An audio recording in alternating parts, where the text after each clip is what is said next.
来看一下查理芒格在2017年的时候的这段谈话，很简短的讲述了人生需要避免的5个错误。哎呀，真的后悔没有早点看到呀！不过现在也来得及。In my life, to give another example, the Mungers would have twice the assets they now have if I hadn't made one mistake of omission back in the 1970s. And really stupid. And I blew an opportunity that would have doubled my present net worth. 芒格说的这个故事啊，是一次错失良机的错误，指的是他在1977年对贝岭石油公司的投资。当时芒格发现这家公司的股票被严重的低估，有巨大的石油储备，但是股价呢却极低。他呢也买入了这只股票，但是后来他反思说，主要是买的太少了。那为什么买少了呢？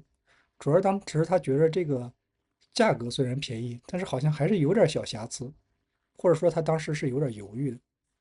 但是呢，只过了2年之后的1979年，壳牌公司以36亿美元的天价收购了贝岭石油，这在当时也是历史上最大的一个收购案。芒格持有的那点股票呢，瞬间翻倍了约30倍。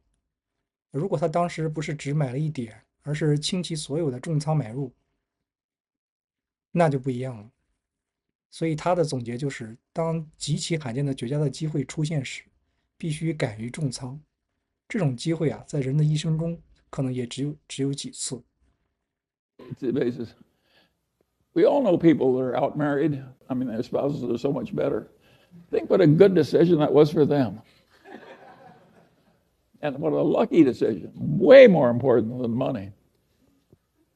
And a lot of them did it when they were young, just they stumbled into it. Now, you don't have to stumble into it. You can be very careful.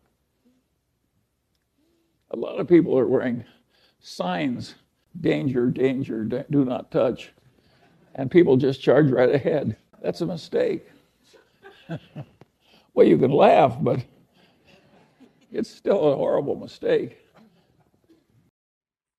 婚姻比金钱更重要，这真的是芒格自己的切肤之痛和领悟。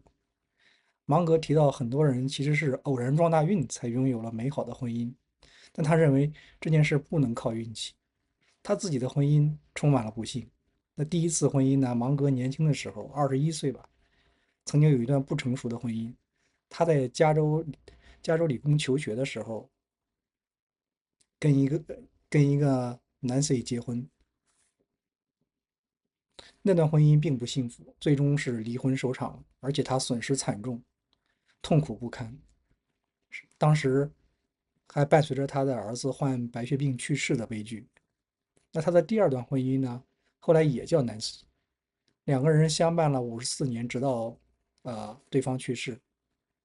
这段婚姻是他后半生幸福和事业成功的基石。他常说，人生最重的投资决策不是买什么股票，而是选择伴侣。他说，看到那些个配偶比自己优秀的多的人，那是他们人生最聪明和幸运的决定。I can tell a couple of other stories too, because you like stories. Here's an apocryphal story that is very instructive.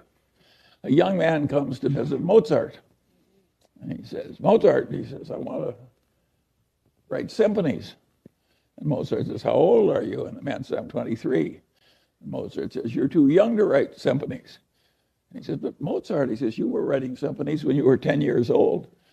Mozart says, yes, but I wasn't asking other people how to do it. Now there's another Mozart story. Here's the greatest musical talent maybe that ever lived. And what was his life like? Well, he was bitterly unhappy and he died young. That's the life of Mozart. What the hell did Mozart do to screw it up? To make himself, well, he did two things that are guaranteed to create a lot of misery. He overspent his income scrupulously. That's number one. That is really stupid. And the other thing was he was full of jealousies and resentments. If you'll overspend your income and be full of jealousy and resentments, you can have a lousy, unhappy life and die young. All you've got to do is learn from Mozart.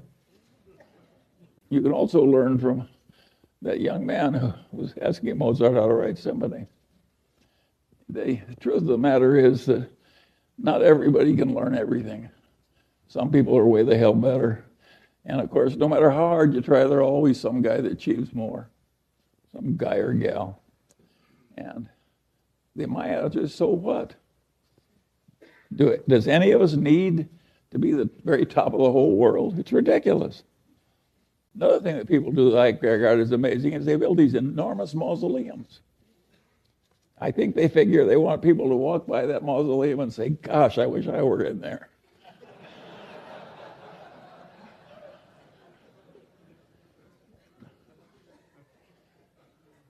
Anyway. 芒格讲莫扎特的故事啊，有两层含义。第一个就是，如果你想做伟大的事情，无论是艺术还是投资，你都不能指望着别人手把手教你。这种驱动力和直觉必须是来自于你自己内部的。同时，话锋一转，芒格也开始批评莫扎特的生活方式。虽然莫扎特是一个天才，但他的生活悲惨且英年早逝。芒格指出了莫扎特犯的两个致命的错误，一个就是入不敷出，然后另外一个就是充满了嫉妒和怨恨。You can see we've had some fun as we go along, and it's worked so well. But if you actually figure out how many decisions were made in the history of the Daily Journal Corporation or the history of Berkshire Hathaway, it wasn't very many per year that were meaningful. It's a game of being there all the time and recognizing the rare opportunity when it comes and recognizing that a normal human allotment is to not have very many. Now, there's a very confident bunch of people who sell securities who act as though they've got an endless supply of wonderful opportunities. Those people are the equivalent of the racetrack tout. They're not even respectable. It's not a good way to live your life, to pretend to know a lot of stuff you don't know and pretend to furnish you a lot of opportunities you're not furnishing. And my advice to you is avoid those people, but not if you're running a stock brokerage firm. You need them. But it's not the right way to make money. 赛马场的兜售者是他讽刺华尔街的那些人。这是一个古老的比喻，在旧时的赛马场，总有一些人凑过来悄悄地告诉你：“哎，我这里有内幕消息，哪匹马肯定赢，赶快买，赶快买。”芒格的逻辑是，如果他真的知道哪匹马会赢的话，他早就自己把房子抵押了出去，然后发了大财了，怎么可能还在赛马场里赚这点卖消息的小钱儿？这是他用来讽刺华尔街的那帮基金经理和销售员，如果他们真的有那么多能赚钱的绝佳的机会，他早就留给自己了。对于那些向你推销这种必胜机会的人啊，就像对待那帮骗子一样，警惕了。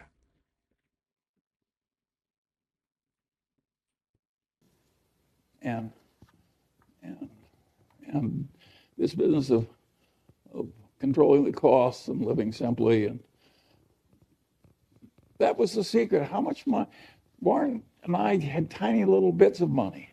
We always underspent our incomes, and we invested, and if you live long enough, you end up rich. It's not very complicated. Now, there is a part of life which is, how do you scramble out of your mistakes without them costing too much? And we've done some of that too. And if you look at Berkshire Hathaway, think of its founding businesses: a doomed department store, a doomed New England textile company, and a doomed trading stamp company. Out of that came Berkshire Hathaway. Now, we handled those losing hands pretty well, and we bought into them very cheaply. But of course, the success came from changing our ways and getting into the better businesses. And it isn't that we were so good at doing things that were difficult. We were good at avoiding things that were difficult, finding things that are easy. By the way, when we bought the Daily Journal, that was easy. And what we're doing now in this software business is difficult. But due to the accident of these good associations and the fact that these old colleagues have lived so long, we're doing pretty well in the new business. It has potential. and it's fun to do. And how many declining newspapers have hundreds of millions of marketable securities lying around and a new business with some promise? We're like the last of the Mohegans.